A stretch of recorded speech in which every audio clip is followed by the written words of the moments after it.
기억, 인식, 지각을 강화하다.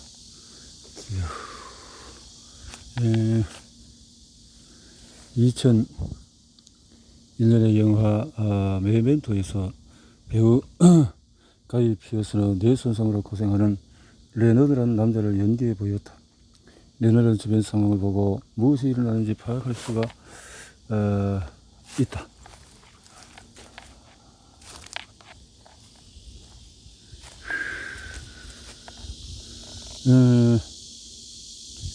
그러나 장기 기억을 새로 형성할 수가 없다. 무엇이든지 일어나지 몇 번이 지나면 레너드의 머릿속에서 감쪽같이 사라진다. 레너드는 기억 단절의 극단적인 사례다.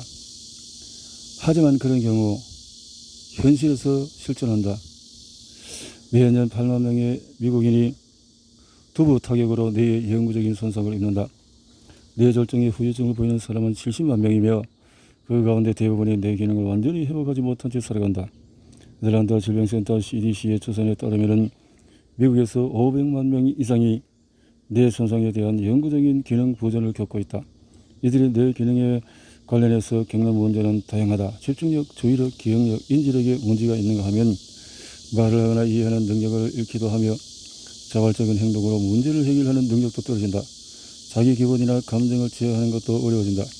장기간에 걸친 성격이 변하거나 심하면 우울증, 피로, 불안, 흥분 등 심리적으로 많은 문제를 겪는다. 현재 뇌 임플란트에 관한 연구가 진행되고는 있으나 이런 고초반적인 뇌 기능을 회복하는 데 임플란트를 사용하는 게 말처럼 쉬운 일은 아니다.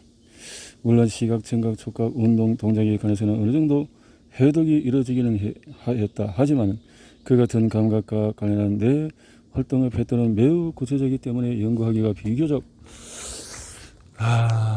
수월하다고 봐야 한다. 예를 들어서 시각 영역에서 일어나는 누련의 작동 패턴과 눈이 실제로 바라보고 있는 이미지를 비교해보면 둘 사이에 어떤 관련성이 있는지를 파악할 수가 있다. 또 청각 영역의 뉴런을 관찰하면 어떤 주파수나 음량에 반응해서 어떤 뉴런이 움직이는지 알 수가 있다. 뇌의 고차원적인 기능은 이보다 훨씬 더 추상적이다.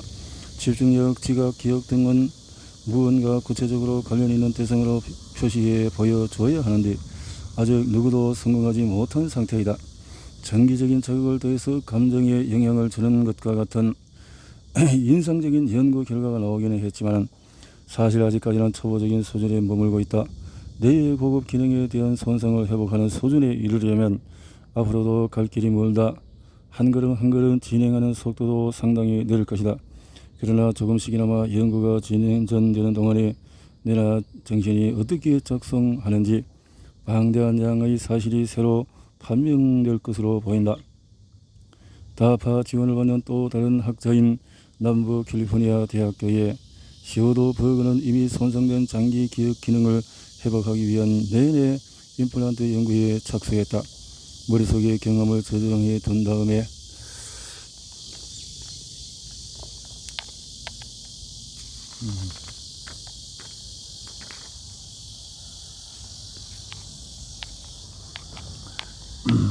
마음 불능증 또는 실인증이라고 불리는 정신질환이다.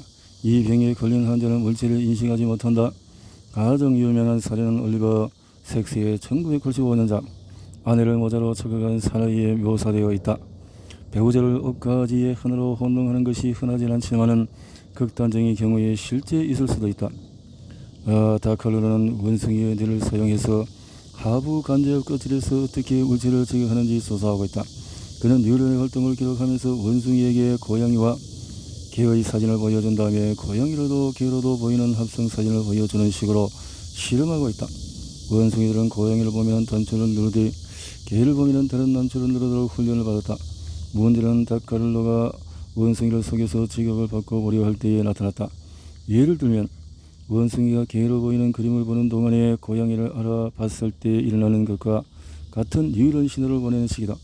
만일 원숭이가 개가 아니라 고양이에 해당하는 단추를 누른다면 특정한 지각을 들은 것으로 대체하는데 성공했다는 것을 의미한다. 이 실험은 인지 불능증과 그 밖의 지각장애를 치료하는 데 도움을 줄 것이다. 또 동시에 좀 기묘하게 들릴 수 있겠지만 이것은 인간 지각의 조작 가능성을 보여주는 것이기도 하다. 이는 거의 환각 수준이라고 할 수 있다. 예컨대 식탁을 바라보면서 무생물이 아니라 마치 살아있는 생물체로 인식하도록 유도할 수 있을지 모른다는 얘기다. 인간의 인식력을 강화하는 기술은 실험 분야에서 응용 범위가 더 넓다. 컴퓨터는 데이터를 분석해서 특정 패턴을 추출해내는 일을 인간보다 훨씬 더 잘 해낸다. 컴퓨터는 인간이 쉽게 알아내기 어려운 방대한 숫자들의 특성을 금방 찾아낸다. 컴퓨터는 최소의 게임에서 수천만 개에 이르는 경우의 수를 순식간에 검토해서 결정적인 승부를 두기도 한다. 컴퓨터를 인간의 직업과 조석한다면 어찌 될까?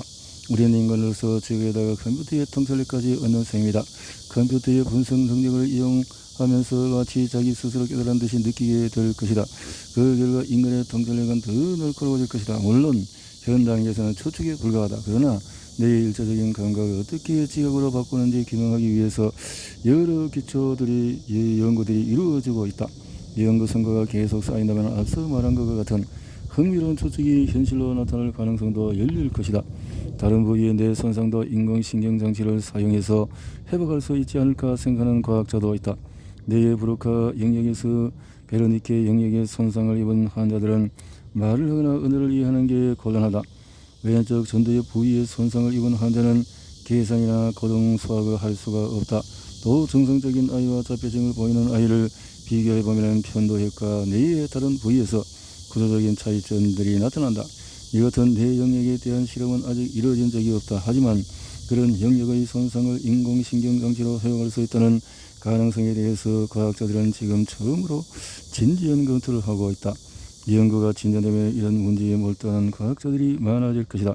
그러면 내가 어떻게 언어나 수학 같은 고차원적인 기능을 하는지 새로운 사실들이 규명될 것이다. 이를 바탕으로 뇌의 여러 기능들과 컴퓨터를 접속하거나 제적 기능을 개선하거나 나아가 다른 사람과 내 인터페이스로 정보를 주고받거나 하는 길이 열릴지도 모른다.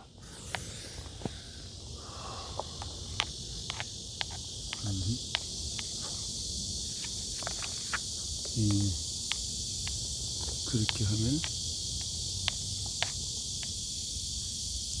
짜잔, 더운 날씨.